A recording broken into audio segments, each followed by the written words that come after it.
Hello, everybody. I'm Sean Reynolds from Sportsnet, about to be joined by Ken Weeb from Sportsnet. Together, we are Kenny and Renny, and this is the Kenny and Renny post-game show after, just a beauty by the Jets. What's the saying? Hang it in the Louvre. That is a game for me that I take a look at that, and I think you're playing a team like that. That's exactly what you want it to look like. One thing that I think the Jets, and what I like, we'll go back to the Ducks game. We all know how I felt about that one, and I didn't like the way that the Jets played that. I think with games like this, like the game against Chicago that they won 7-2, certain games like that, I think the one about the Blues, I think when the Jets play the way that they're playing right now, they do a very good job of exposing a team's weakness. And I thought they did that tonight. I thought they took the Vancouver Canucks and just entirely exposed everything that's wrong with that team, and just played some like amazingly sound hockey, which I think was extremely important based on where they were coming from. This was a team a couple of games ago, they lost 2 straight games.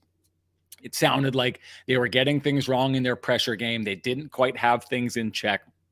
I thought that the importance of this game lied in the fact that, okay, their last game against the Nashville Predators, I didn't get to watch a ton of it because I was down in Washington. So I am not the biggest authority on that game, but in that game, it sounds like they played the right way, came out with the victory, but came out the right way, but they didn't score a ton of goals, right? They put up a bunch of shots, but they didn't score a ton of goals.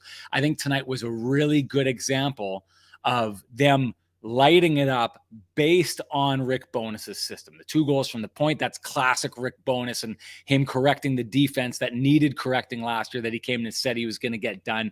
He's getting it done. That Axel Jonsson-Fjallby, I want to break that one down, but that is just like a perfect Jets pressure. Give us the puck and we're going to send it straight back up ice. That's how that one works. This is a game in which the Jets got their offense based off their defensive game, which is what Rick Bowness has been selling them on. I think they got a little bit away from that in an effort to try and score goals. So when you see them lose a game 6-5 to the Vegas Golden Knights, I think that's the old Jets who are thinking, let's play a little bit more wide open hockey. It's fun to do that. We can score like that. Yes, they can score like that. They've always been able to score like that. We know that about the Winnipeg Jets, but defending has been their problem. So this is the kind of game I think that gets the Jets back in and locks them into a mindset that if they play the right way defensively, the goals will come. And playing defensively doesn't mean that you don't put offense on the board. Tonight was an absolutely perfect example of that, and we're going to dig into it a little bit deeper. But first, got some housekeeping need to take care of. Wanted to give a shout out to the Pinawa boys. I was out in Pinawa at their beautiful arena there for a 4-on-4 hockey tournament. Gotta say, didn't win the tournament. I'd like to say congratulations to the boys who did, but I think they were cheating. I'll be honest with you. I can't put my finger on it just yet, but it was like they should be ashamed of themselves. I don't know what they did, but they walk away with the victory.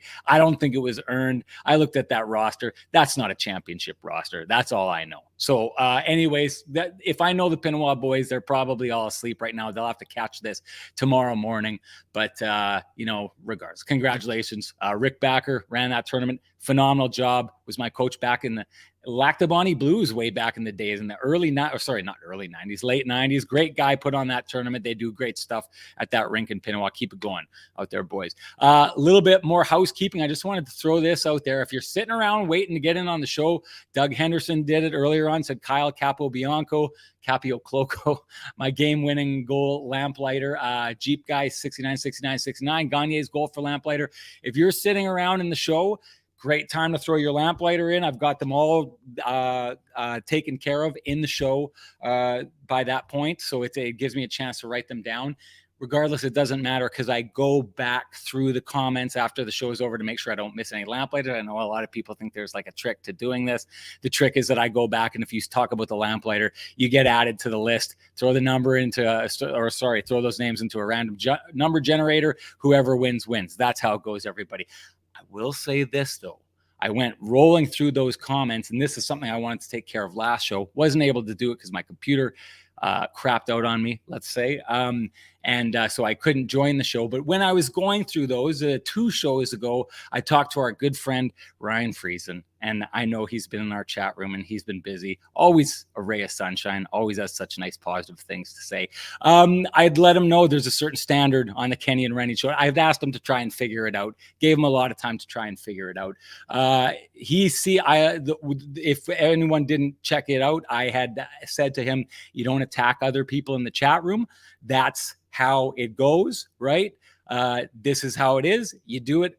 And or you keep doing that and you're going to be gone. And what I didn't catch, because I don't catch all of the comments live as it's happening, but I caught it later, was that Ryan seemed very intent in wanting to fight for his right to treat the other people in the chat room terribly. And it seems he's still at it today. So Ryan says, it's funny, Renny picked sides and said he's going to ban me when SK, and he calls him derogatory names, started at me first.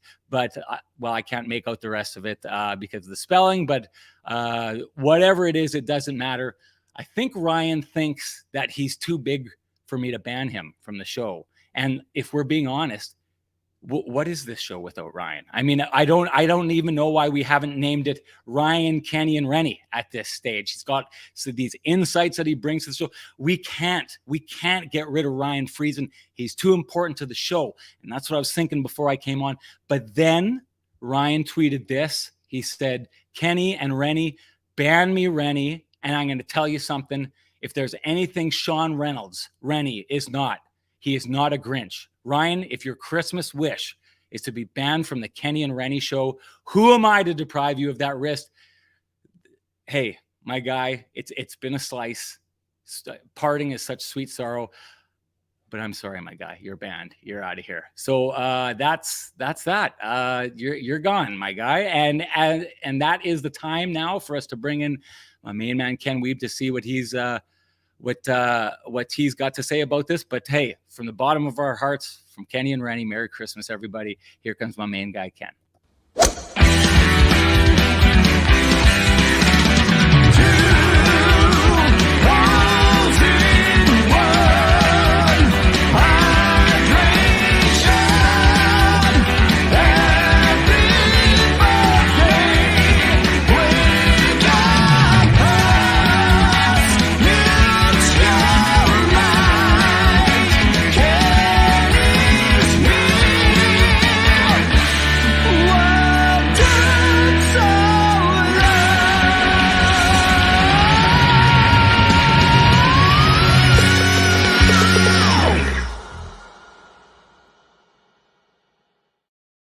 Kenny, my friend, I know when we're from home, we never look as good as we do when we're dressed up in the Vittorio Rossi boys stuff, but you're looking good because you got the Wake Up shirt. Listen, I hope there's a wake-up call in there somewhere for what happened here. We demand respect for everyone in this show, from every fan who's in our chat room. In our chat room, I've always said this is the secret sauce of this show.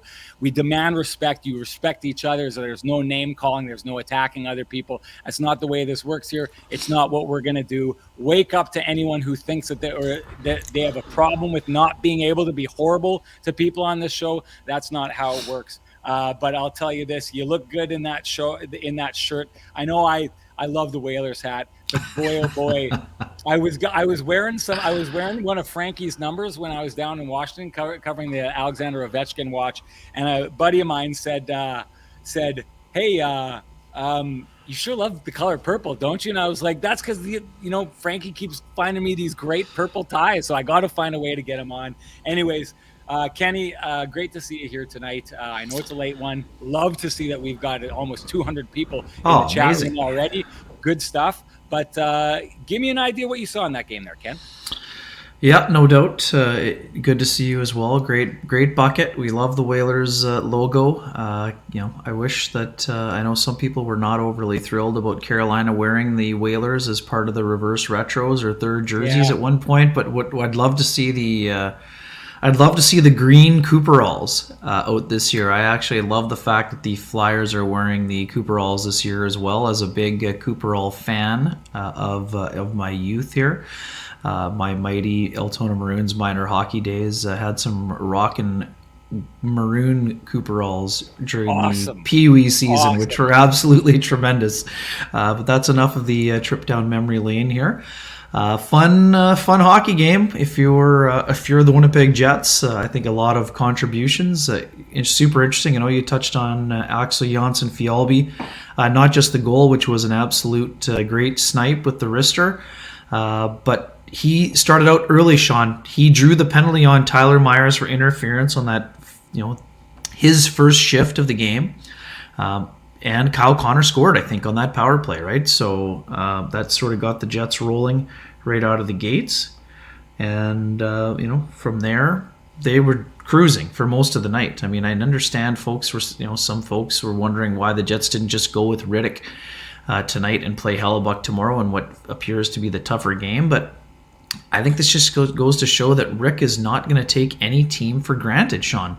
I mean, the Canucks, the baffling part, Sean, how in the world were the Canucks 7-3 in their last 10 after seeing how they played tonight?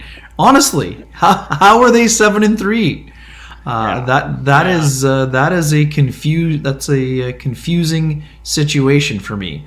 However, Connor Hellebuyck, not a lot of work. Solid, tough goal that beat him. I mean, just an absolutely perfect tip.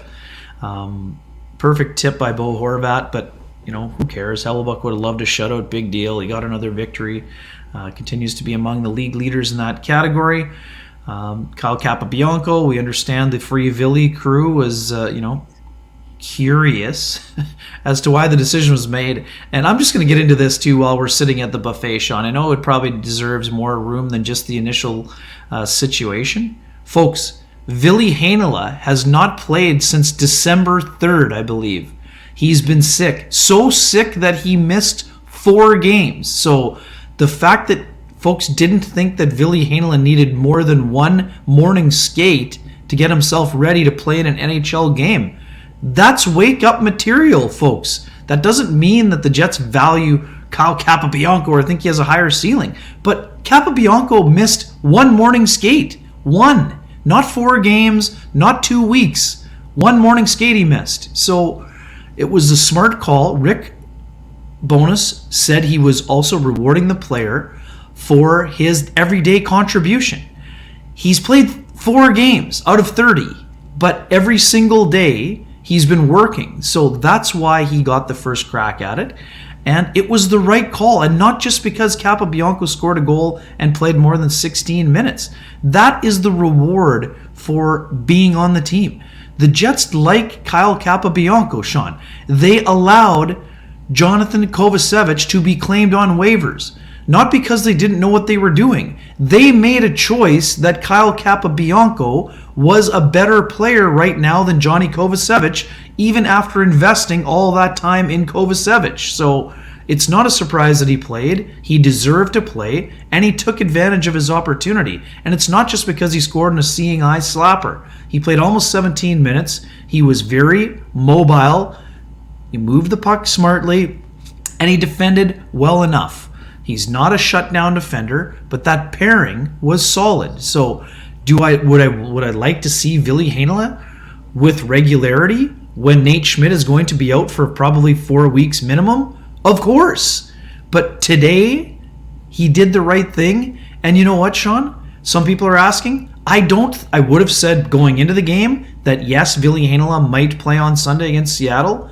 I don't think he will play. I think Kyle Capabianco played well enough to play another game. So I expect Kyle Capabianco to be back in the lineup tomorrow. So we'll see what happens from there, and I'm sure we'll dig into it more because I know you've got some thoughts on that as well. I can't go through the first trip to the buffet without grabbing a couple of shrimp tails on the way by, and that will include three more helpers for Pierre-Luc Dubois in another impressive showing. Yeah.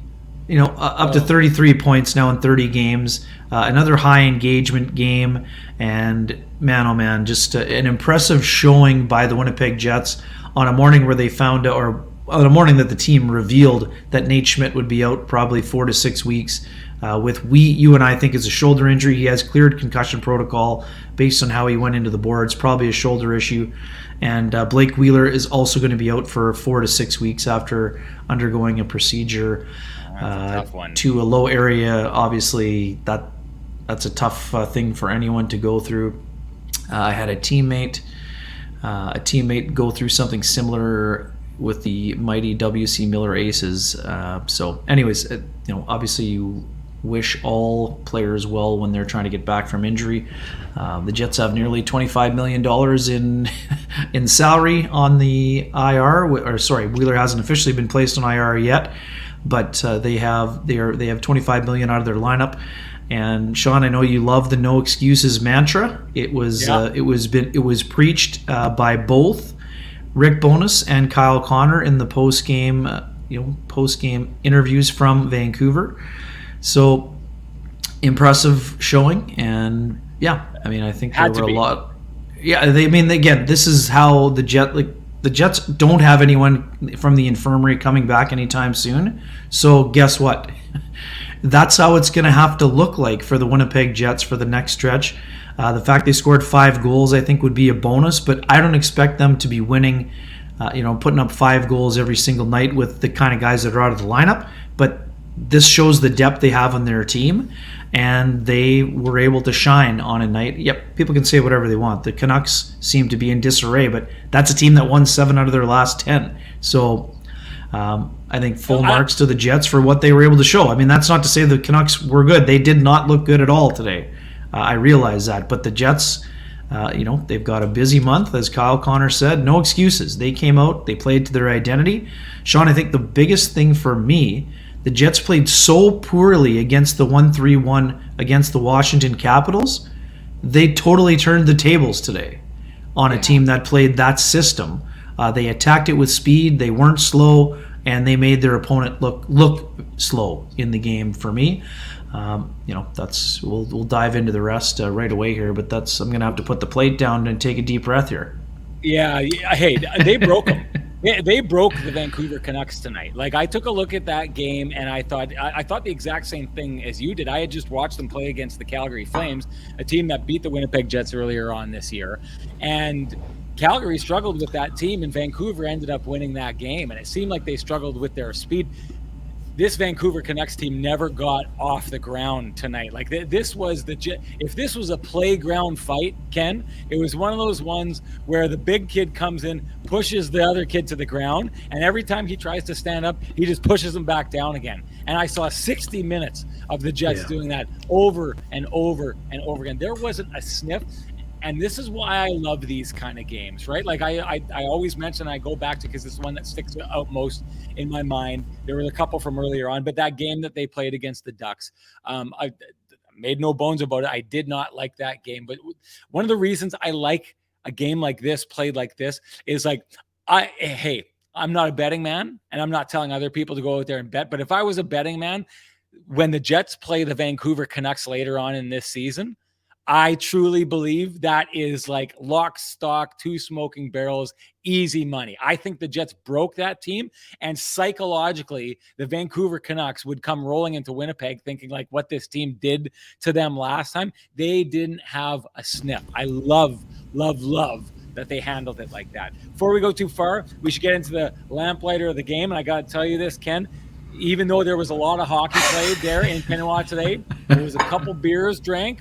There was some. You don't say. Drank and I'll tell you this: they were being referred to as lampies. Toss me one of those lampies with a couple of us out there. So delicious.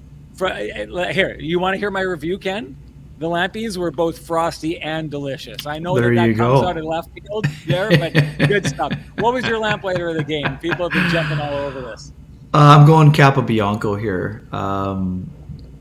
Seeing eye slapper, I got crushed last time for not giving it to the defenseman who hadn't scored in a long time, in Dylan DeMello. So, although I think that the Sam Gagner goal from Pierre-Luc Dubois and Kyle Connor probably was a prettier snipe, I'm going to give the Lamplighter to Kyle Capobianco for his point shot slapper that went through traffic, and also because Kyle Capobianco made fun of his own shot during the second intermission interview with Scott Oak. So there were style points attached to the great interview.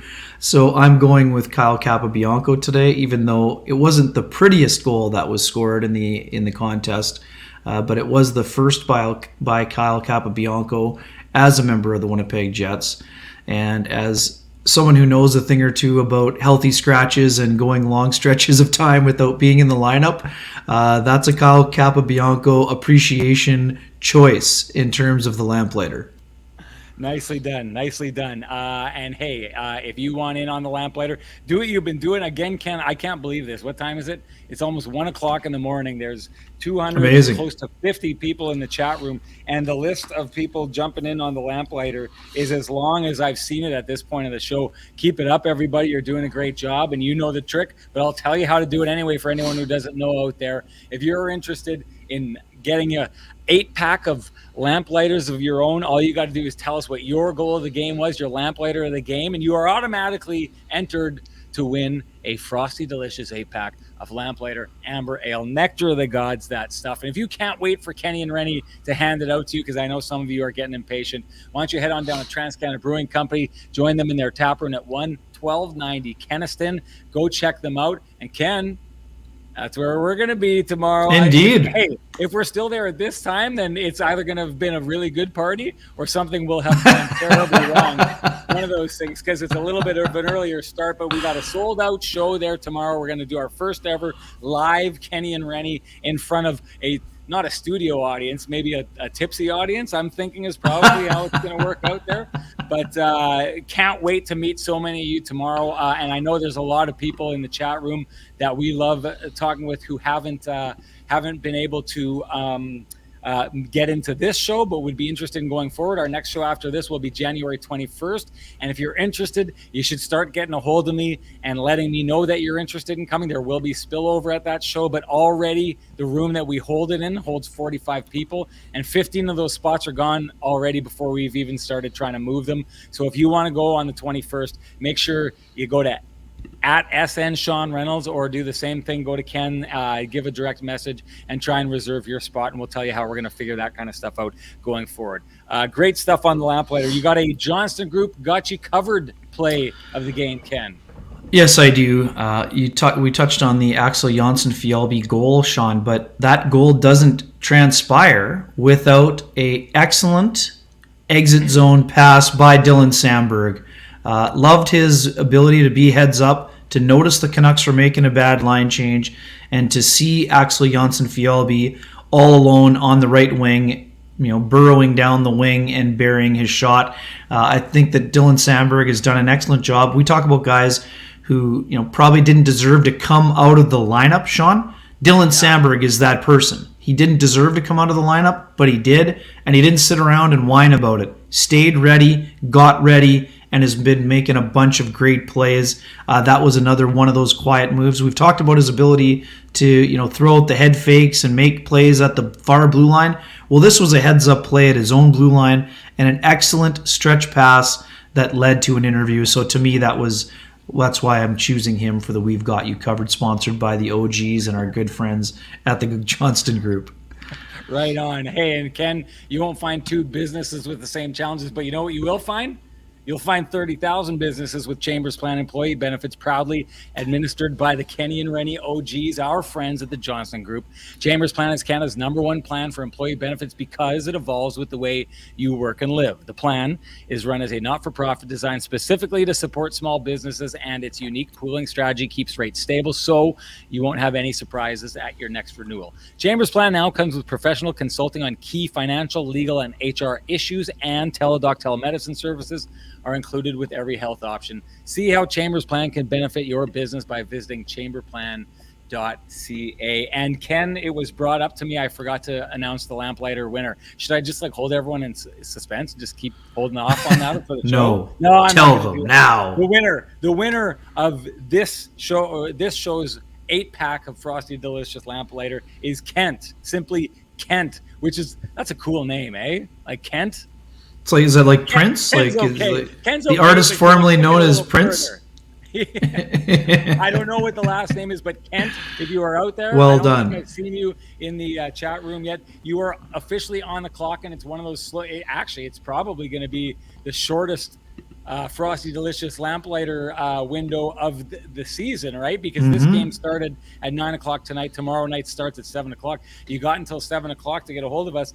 Otherwise, we're going to be making it a 16-pack given away at the show tomorrow night. So get on that, Kent. Make sure you get a hold of me. Just send me a direct message at SN Sean Reynolds to claim your Frosty Delicious 8-pack of Lamplighter Amber Ale. Let's get to Elliot Friedman saying that he thinks that Connor Hellebuyck is a Hart Trophy candidate. What did you think of that? Elliot's a smart guy. That's what I think of that. He's the most valuable player on one of the best teams in the NHL to this point. So I think this is a great A+B situation. I think Elliot's done some research. We know that Connor Hellebuyck has been the rock of this franchise for quite some time. The backbone, as a lot of players like to refer him as. And we also know that Connor Hellebuyck is playing the best hockey of his own career, self-proclaimed, and we know why, because he is. The numbers back it up. He's been fantastic, and he is, there's a lot of reasons the Jets are having success. We've talked about most of them, but Connor Hellebuyck is not only a candidate for the Vezina, he should be and is a candidate for the Hart Trophy as the Jets are approaching the midway point of the season. Today was game 30, and Connor Hellebuyck has been one of the most important players in the league. So Elliot's bang on there. Wish I had said it first, but Elliot beat me to it. But that doesn't mean that I can't say it myself, and I am saying it right now. I do believe that he can, he's a candidate for both trophies, and deservedly so. And it's not just the regular stats. His regular stats have been great, but I think that McDavid is probably going to be the clear-cut winner of the award. I do think that he would garner consideration, and Hellebuyck is the best player in the league. But in terms of how the award is written, I think Connor Hellebuyck deserves consideration, and that's why we're talking about him. Yeah, it's a tricky one. I'm trying to think of the last goaltender that pulled that off. Did Dominic Hasek do it? I thought Dominic Hasek did Theodore also, right? Theodore and Iginla split the Hart, so I think that might be the last one. Oh, did they split the Hart? I believe so, yes. Okay, that would have been roughly 2002-ish or something like that, or 2001. That's the year that Theodore in the playoffs made that ridiculous behind the back.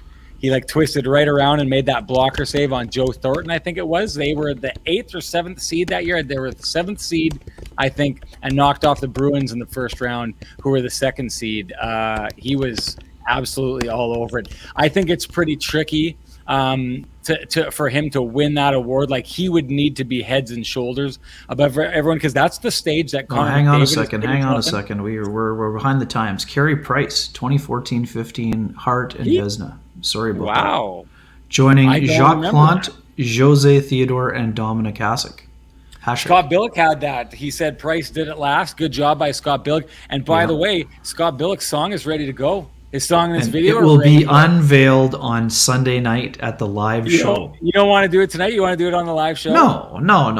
We need Scotty on camera for the actual reaction. We can't be expecting him to be reacting in the chat room here, Sean. Okay. Come on. And we also need to make him wait. Make him play him into the show. Come on, it's a live show tomorrow. We got to give the people what they want. Oh, I'm so Eric Horleyson is saying free Billick. That we go with the chat here.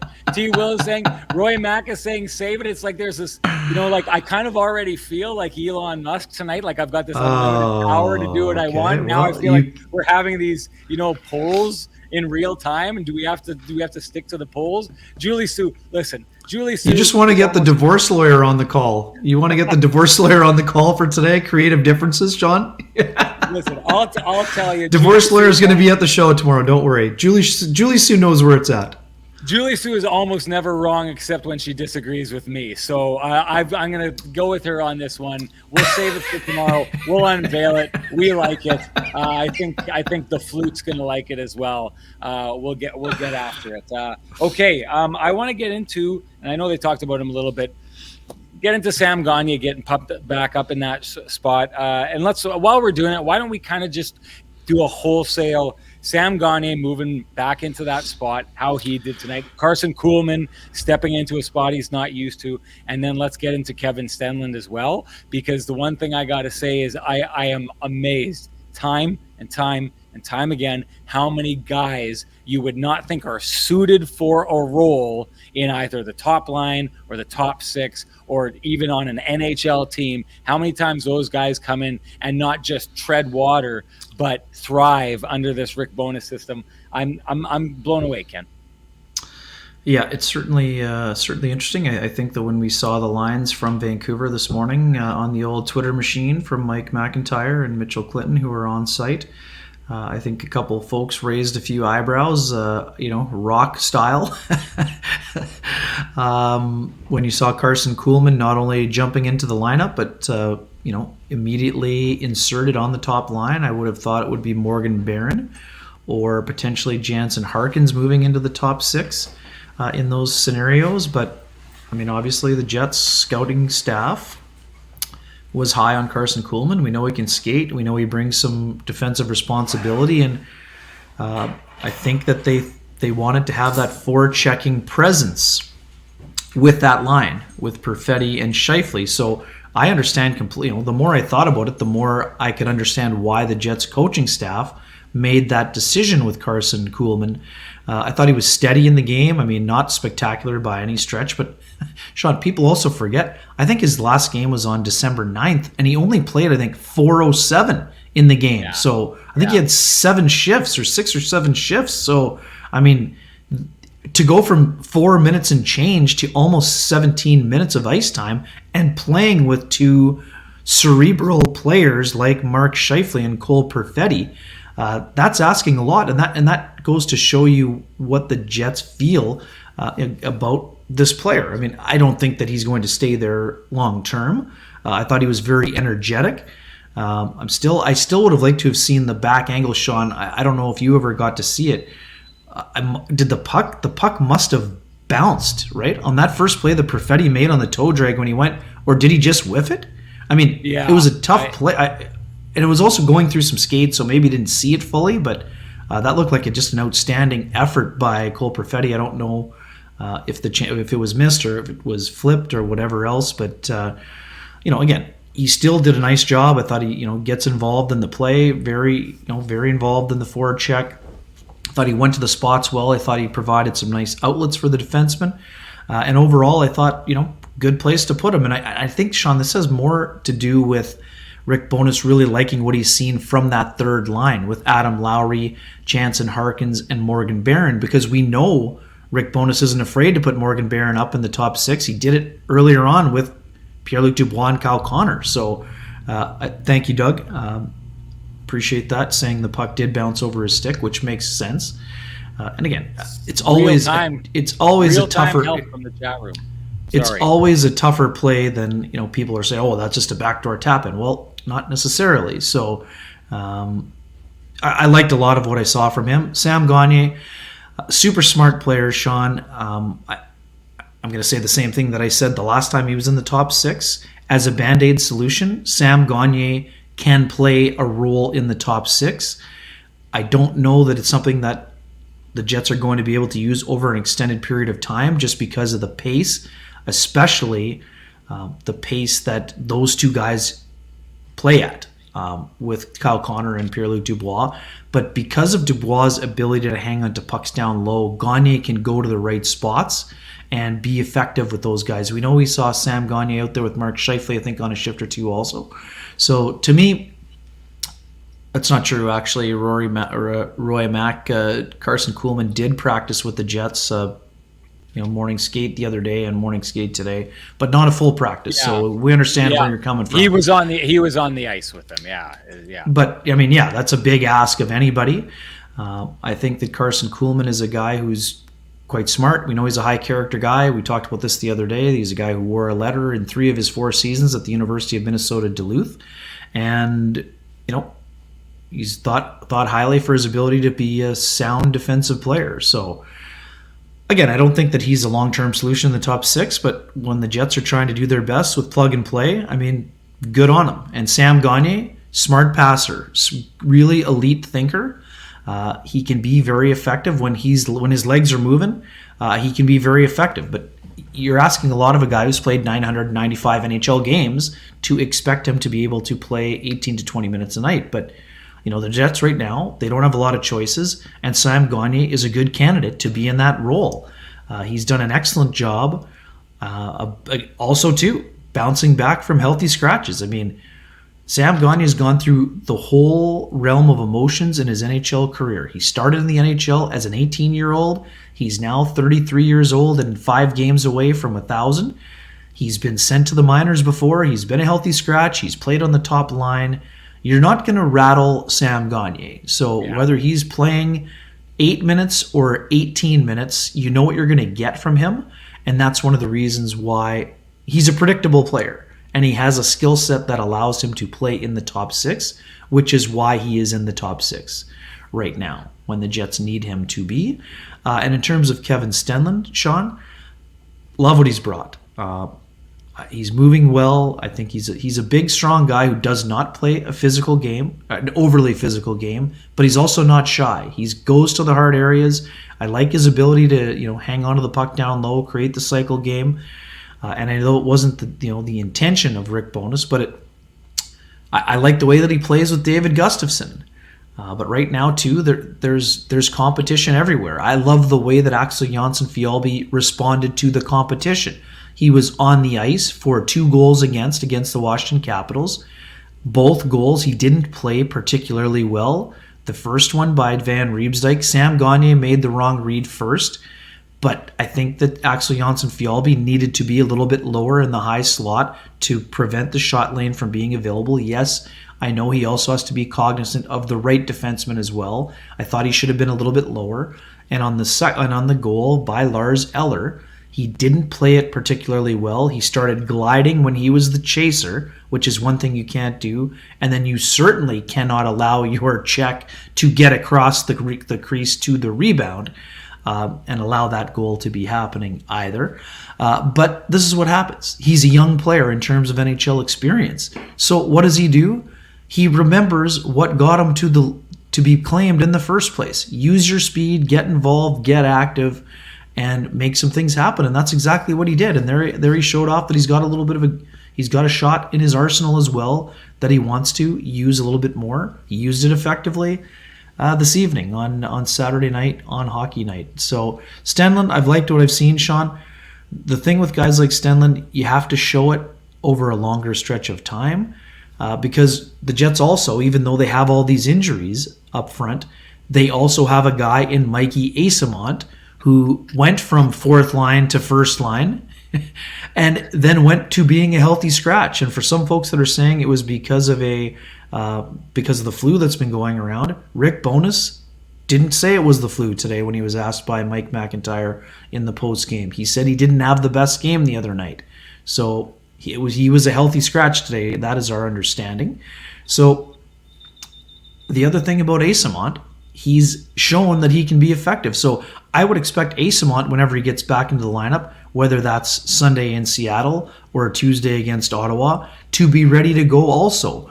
Because this is a guy that's had to scratch and claw for everything he's gotten to this point as an NHL player, and he doesn't want to have that taken away from him. So I think he's going to bounce back whenever he gets into the lineup, and that's a good thing because the competition has been something that's been able to draw out the best in every single player who is on the periphery of this roster. And it also goes to show the leash isn't necessarily all that long, right, Sean? Some nights you can be in the top line, but you can also be on the 4th line or out of the lineup. So that's a long-winded way of saying I liked how all 3 of those guys played. It has enhanced a competition among the forward group that was already high, and those guys all deserve credit because it's not an easy job to be in, to be, bouncing back and forth and being in and out of the lineup, and you're not sure how much you're going to play. And, this is a team that has opportunity available up front. And a lot of these guys want to try to claim that opportunity that is available to them. You were talking about the leash. I don't think a leash exists. And this is a really interesting comment. I was talking with Kevin Sawyer the other day, and he said something that I said, you know what, Kevin, I'm going to steal that and I'm going to use it on Kenny and Renny, and I'm going to say that I came up with it. But of course, I'm just busting his balls. Kevin's a smart guy. Hey, hang on a sec. Is your fire alarm going off in the background or what? I think that's your house, isn't it? It is not my house. It is my house. Holy smokes. Well, you know what? We're going to have to power through. I got to get this out before we get going here. I don't know why that's happening. Okay, we got to go to Lou Ferlin anyways pretty soon. Me the other day, I know. 40 minutes. We'll go to that right after this. I want to get this point out.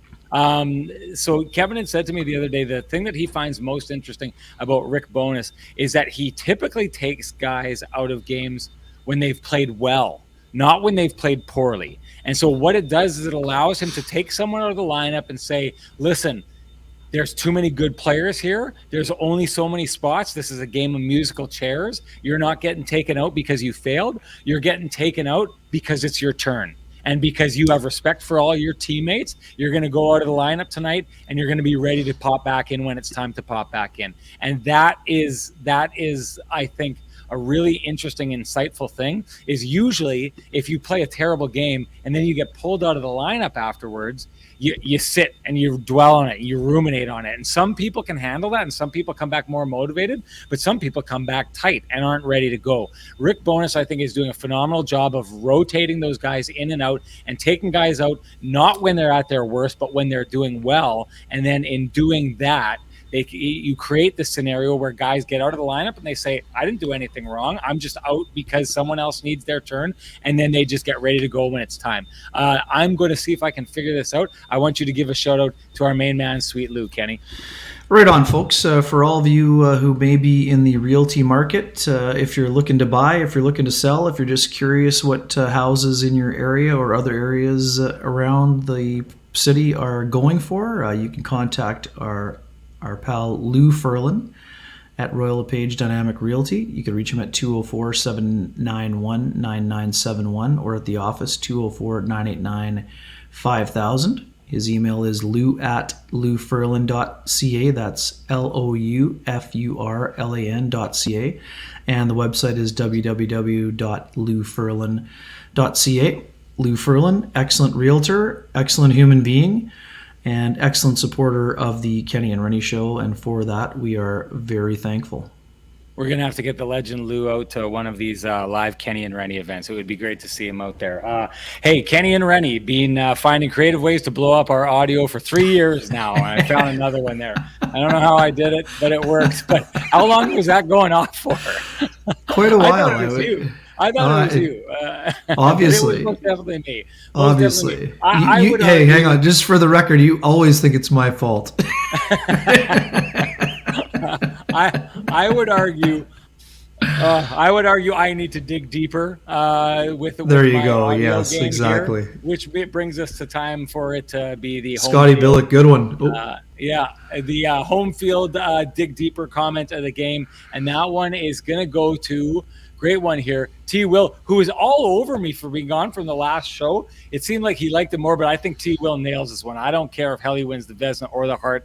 I just want him to win the Conn Smythe. It's a great comment. I love that because I do, and we've talked about this before on the show, Ken. I think that is the one thing that is really missing from Connor Hellebuyck's repertoire is like we've never seen him bring the dominant Connor Hellebuyck to the playoffs. You and I have had this conversation before, and we talked about him in the series against the Oilers. So he's won a series against the Oilers. He's won a series against the Minnesota Wild. He's won a series against the Nashville Predators. I've never really thought, though, that in those series he was really like stealing the show, right? That it to me is the next level. That is the final frontier for Connor Hellebuyck. Clearly, the final frontier for any player is like getting over the hump and winning that Stanley Cup. But the next stage for me is seeing Connor Hellebuyck take that and be the story for the Winnipeg Jets in the playoffs. That's, I think, where we're heading. And that's a great comment by T. Will, who dug deep to get the home field, dig deeper comment of the show today, and can give home field a shout out. Yeah, absolutely. Home Fields for marketing and more. You can reach them at www.myhomefield.ca. That's myhomefield.ca. I love what you said there, Sean. The one thing about Connor Hellebuyck, he's had some dynamic performances over the course of his career. But I think you're right. I mean, there have been several series where I don't think that Connor Hellebuyck is to blame in any of the series the Jets have lost. No, but I would say, and you didn't say that either, but what I would say and what I have written is that there were a couple series where Connor Hellebuyck was the second best goalie in the series. And in order for the Jets to go on a deep, deep run, they need him to not only occasionally steal games, which he has done with regularity, but probably in order to win 4 rounds and to win 16 games, they're probably going to need him to steal a series. So in a deeper series. So again, Bad Mood Blake says most Oilers fans think he stole the show in a series where the Jets won 3 times in overtime out of a 4-game sweep. He was the best goalie in the series going up against Mike Smith, but at the same time, I think that what Sean is saying is that, if the Jets make the conference final or the final, they're going to need him to be the best goalie in those series. And I would say this, I think Connor Hellebuyck was steady against the Vegas Golden Knights, but the problem for him is that Marc-Andre Fleury was basically not between 950 and 960 save percentage and absolutely out of his mind. So it's going to be interesting to see how things go. I mean, Connor Hellebuyck's been incredibly busy. We know he loves a heavy workload. I know that John Garrett on the broadcast today suggested maybe because the night was such a low volume that the Jets could consider starting Hellebuyck tonight, and I guess they could. I would expect David Riddick tomorrow, but I guess if you're thinking of it in the big picture, if Hellebuyck isn't overly taxed, you could go Hellebuyck on Sunday, and then maybe you give Riddick the Eastern Conference game against the Ottawa Senators on Tuesday. But, I mean, the Senators are also playing better right now as well. So I don't think we're going to see anybody other than David Riddick on Sunday. But I wouldn't be shocked if Connor Hellebuyck went into Wade Flaherty's office and said, hey, that was a pretty easy game. I can go tomorrow if you need me to. But I'm expecting Riddick tomorrow. What about you? I would fully expect it because Rick Bowness has made it clear that this is a team, right? And he continues to make it. And I'll say this: I had one of your acolytes on Twitter, Kenny, was on me today about my take on waiting until the trade deadline, and he was like, he seemed to think that this rash of injuries was proof that you were right, that the Jets should have made a preemptive move to have someone here because the injuries are piling up. And I just continue to think the Jets playing a game like they did tonight with people out of the lineup is just further evidence that they don't need to make a move, that they're getting by with what they've got here. And I still continue to think they should save every dollar they can to make the biggest swing that they can at the trade deadline. But that's neither here nor there. I think we should pop out. Oh, sorry. I wanted to finish off that point that we were making about Connor Hellebuyck, and a real good point is made here. And this kind of goes, you said, well, you think what I'm saying is, Rob Mahoney says, Helly got out goalied by Fleury and Binnington. That's not happening this year. I don't know if it's happening this year or not, because once again, I think we need to see Connor Hellebuyck make it happen at that time of year. But you can add Carey Price to that list as well. Like, I know the previous comment had said, ask the Oilers. They think that they got out goalied by Connor Hellebuyck in that series. Ask any Jets fan, and I think they'll tell you that Connor Hellebuyck got out goalied by Carey Price in the next round against the Montreal Canadiens, who went on to get to the Cup final. I mean, and there we have it, right? He didn't win, but Carey Price, I think, never mind all the old accolades, right? The Vezina trophies, the Hart Trophy that we were talking about, the last one to do that. But I mean, this is a guy who got to his team to a cup final on that team after he got injured the next year. And there was a couple other guys gone, Shea Weber and whatever, but plummeted to the absolute basement of the NHL. Carey Price, in my mind, and I think in most people's mind, left no doubt that he's one of the all-timers by picking himself up at a time in his career where everyone thought it was over for him and dragging the Montreal Canadiens to the Stanley Cup final. He was phenomenal. I only say this not to be critical about Connor Hellebuyck. I say it because I think Connor Hellebuyck is capable of that. And that's what I'm seeing is like, I don't think we've seen Connor Hellebuyck put the full Connor Hellebuyck ability that he has to work in the playoffs. And that's where we got to get going in this next season if the Jets are going to get to where they want to go. Let's talk. I wanted to get to that play that we talked about on the Axel Jonsson-Fjällby because I think it was a real microcosm of the system, right? Like this is, we talk about the stars of the game. Pierre-Luc Dubois is clearly one of them. Connor Hellebuyck is one of them. But this is another one of those games for me, Ken, where Rick Bowness's system is the upfront star of the game. And what I loved about that play is that I thought Sportsnet did a good job on the broadcast of breaking it down of the two defensemen getting off the ice. And this is why this system is like, you want to know the whole idea about like good defense leads to good offense. This was it perfectly. The Jets pressure the Vancouver Canucks to turn the puck over. And they do. The Canucks just basically say, here, take it. We want to get off on a change, right? So they throw the puck back to the Jets defense. And it's one of these situations where the Canucks probably are just thinking, God, we just want to get off the ice. Let's get going here. So they can't ice it all the way down or else they'll get stuck out on the ice. So they got to kind of, but the Jets D are far enough back that there's one choice or the other. Give it to us or ice it and get stuck on the ice. So they basically, through their positioning, through their defensive scheme, force the Canucks to turn over the puck and then get it back up ice so quickly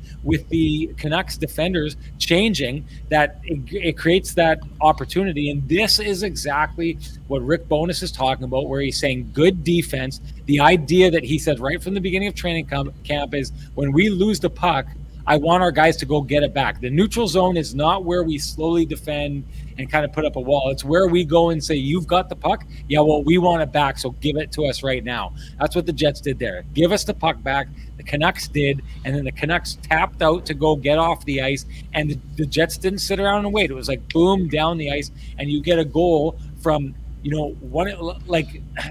about how often the Jets have played teams, and you got guys who are like, peripheral players scoring key goals, and you get I guess it's the fifth goal, so it's not a key goal, but my point of this is we've gone on and talked about this, like every Jets player now is engaged. Why? Because they all feel like they get a piece of the win, right? Like that play by Dylan Sandberg to make that pass, I bet you he walks away and as he puts his head on his pillow in Seattle tonight, he thinks about that game and he thinks about that play and he thinks, great job. And Axel Jonsson-Fjällby thinks about him doing that as well. This is a game where clearly the Jets stars, or a couple of the Jets stars, and Kyle Connor and Pierre-Luc Dubois were their stars.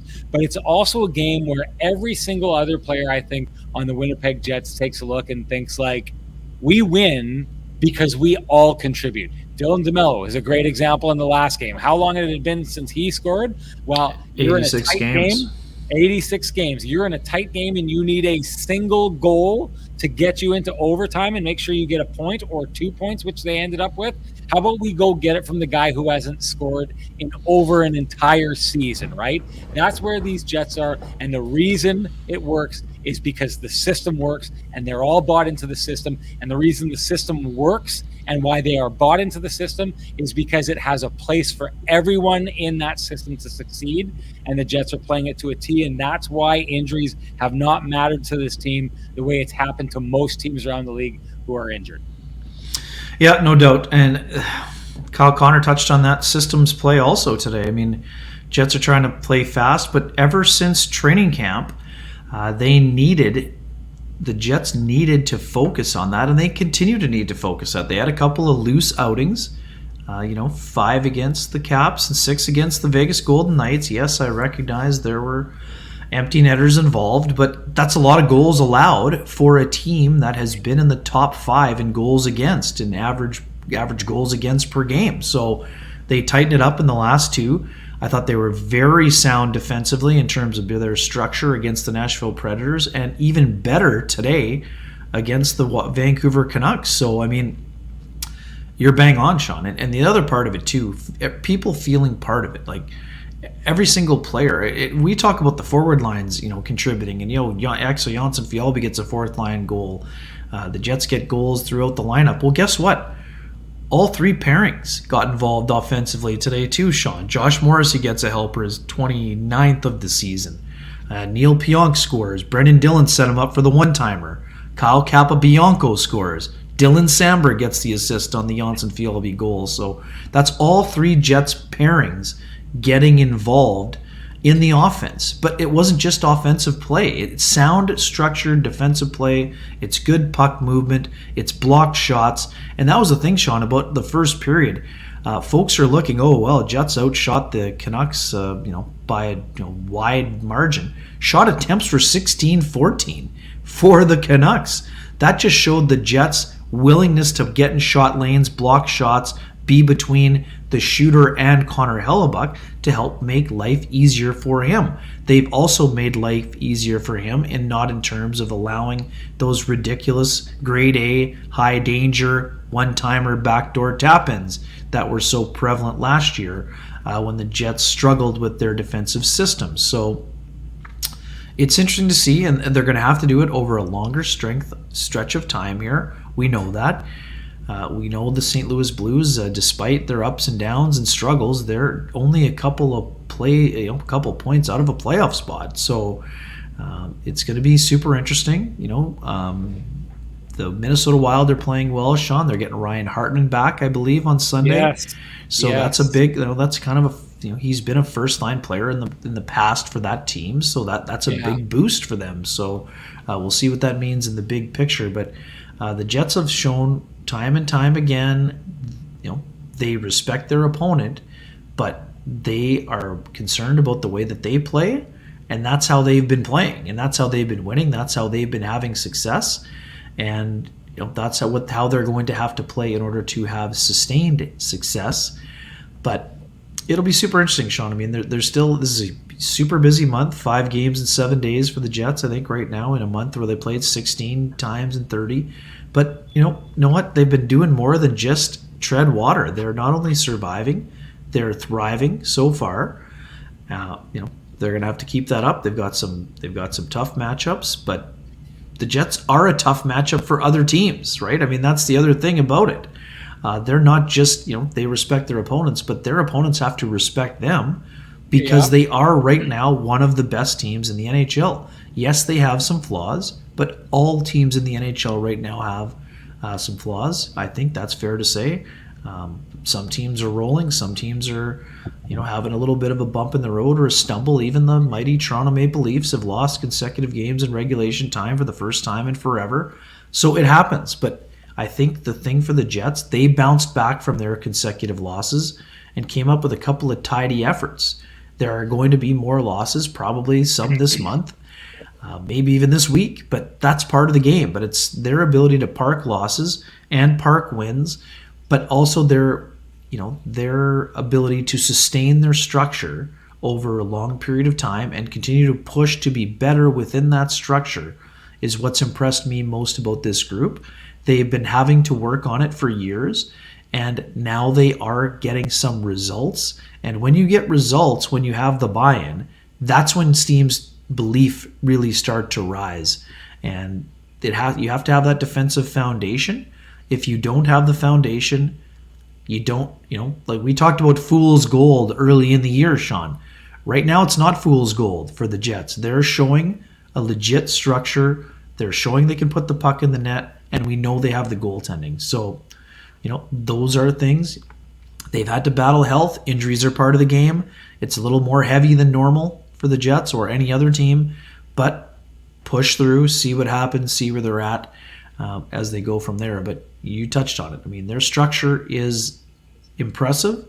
They can get better at it, but they're going to continue to push, and that's what's made them a good team. They're not satisfied or complacent. Hey, a couple people were asking for the headband, and I gotta say my apologies here. Ian Bloomberg here saying wanting the headband. Actually, he did it a bunch of times. I can't find the headband, so that's a problem. Except that's a fail. That's a fine. I just found this one hanging just right below the computer here. So one of the ladies in my house, either my daughters or my wife, left this on the floor, and it's going to help us make this a Sean's Headband version of the Kenny and Renny Show. Let's get at it.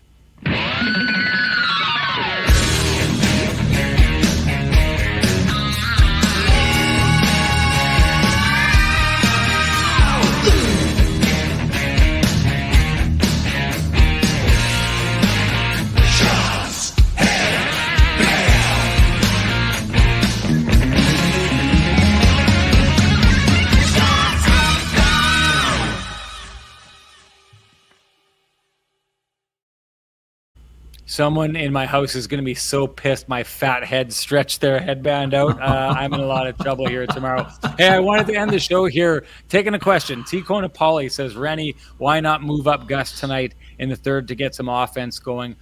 Ken, he'd asked you that as well. This was just the most recent one, so we should both take a crack at this. I'll start, then I'll give you the last word before we shut things down here on an amazing night where it's 1:30 a.m. and we've got over 200 people in the chat room. You guys absolutely rock. I'm going to take this question here to start it out. Here's the deal. I had a phenomenal conversation. I think I've talked about it before with Brendan Dillon about guys accepting their role. And at the time, he used a player like Jansen Harkins as an example of a guy who is being asked to play a specific role. His coach was going in and saying, this is what needs to be done for this team to work. There's a lot of intermoving parts. And what we need you, Jansen Harkins, to be at this time is this. And the take was that Jansen kind of maybe didn't take to that role. Jansen wants to be more of like a Mark Scheifele type of player, as everyone does. Everyone wants to be like the hero and the person who scores all the goals and gets the big paydays and stuff like that. But he was being asked to do something else. Brendan Dillon didn't think he took very well to that at the beginning, and that's why he got sent down. So he got sent down, went and did the right things, came back, and now he went down and was a scorer with the Moose, but he came back and has since, and you've all seen it, he's done everything that's been asked of him as far as being a grinding third line player who is still getting his offense off that. So he gets that. It's not the fancier, and I say fancier lightly because I was just giving Mark Scheifele credit the other day for a really, really great goal he scored when he redirected that puck in front of the net, the first of his 3 goals for a hat trick.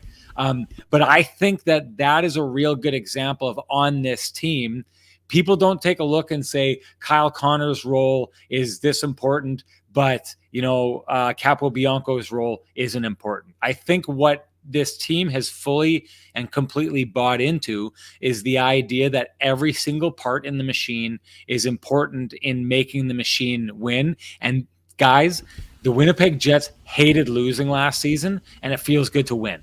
And when you've bought into something and it's working, you are all in on it. And so T. Conapoli, I think the answer to this question is I don't think that Rick Bowness is thinking, I need to get this guy up to start getting him some points, because I think that would be somewhat disrespectful to the ask that has been made of Gus for this entire season. Gus is supposed to go out and blanket people and shut them down and shut down the other team on the penalty kill. And he's done a phenomenal job of that. And he should be commended for that. Now, would he like to score goals? I'm sure he would. But I think the message you would send as a coach when you've asked a guy to do something and he's done everything you've asked of him, to say, okay, now let's throw you out there and you play this entirely different role. One, I think it's confusing. But 2, I think it devalues what's being asked of him now. I think what Gus is doing right now is enough.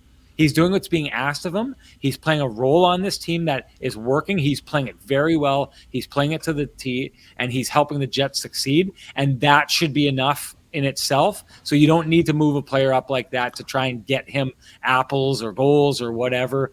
What he's doing is enough, and I think that it's the right call to leave him back there. That's my take. What's your take, Ken? Yeah, I mean, here's the thing about David Gustafsson. In 10 of the last 12 games, he's had double digits in ice time, 10 minutes or higher. Today, 12:51. And yes, it was a Yeah. blowout game, which allowed the Jets to play their fourth line more, but they also deserve to play more. David Gustafsson has done a great job on the penalty kill. He is not a guy who's going to put up a lot of points. Rick Bowness has asked him to produce a bit more offense, and that is something that I'm sure he was taking to heart. But in terms of bouncing up and down lines, the thing is, Sean, we saw it recently when the Jets had an empty net situation. David Gustafsson was on the ice with Blake Wheeler. There you go. And I think he didn't get the assist but he made the seal along the boards that Neil Pionk got the puck to Wheeler and I think got it to Cole Perfetti. So he's been on the ice. That's a promotion that rewards hard work and potentially puts a player in a situation where he can get more offense. When it comes to 5-on-5 offense, Sean, David Gustafsson produced 5-on-5 offense in the American Hockey League. So that's going to be the next part of his game that needs to evolve and take the next step. So is it happening so far? No. 3 assists in 29 games. But I don't think anybody is going into the coach's room and saying, you know what, David Gustafsson's not giving us very much. He's giving them plenty on the defensive side. He does need to pick up his offensive game at some point. But I personally think that he's doing enough in the other areas that allow him to stay in the lineup. And I think that offensive element will come eventually. Is it going to come right now or is it going to come in the next 20 games? That's up to David Gustafsson. But what I've said before, and you know this, Sean, from watching him, he doesn't always get credit for assists, but he more often than not puts his line mates in a very good position. When he gets the puck, either he supports them well or he gets the puck to players in a position that can help lead to scoring chances. So, and you're right, but the flip side of that, Jansen Harkins, it doesn't deserve to be taken off the third line right now. You could see that happening if they're protecting a 1-goal lead. Then sure, Gustafsson could jump up, but Harkin's playing well enough. He doesn't need to go anywhere. So although the Jets would like to get more offense from Gustafsson, it's not going to come at the expense of Jansen Harkins. The only time I would see him moving up instead of Harkins would be in protecting a 1-goal lead if they go down to 3 lines. But they weren't going to go down to 3 lines in a game where they have back-to-backs and are going to play 5 and 7. So I think Gustafsson will continue to work on the offensive element, but he is a defense-first player, and he plays defense incredibly well. Okay, Ken, time for us to wrap this up. We got to say less than 24 hours, way less than 24 hours. We cannot wait to spend some time with the members of the chat room who decided to join us live tomorrow at TransCanada Brewing Company. It is going to be a blast. We are so excited to do it. Can't wait to see you.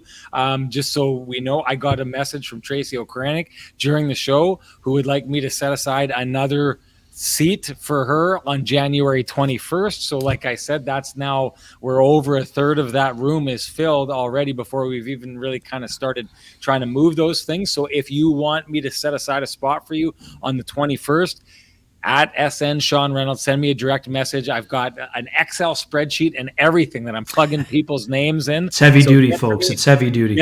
Get to me if you want to get to that. Other than that, thank you so much, everybody. I'll say this.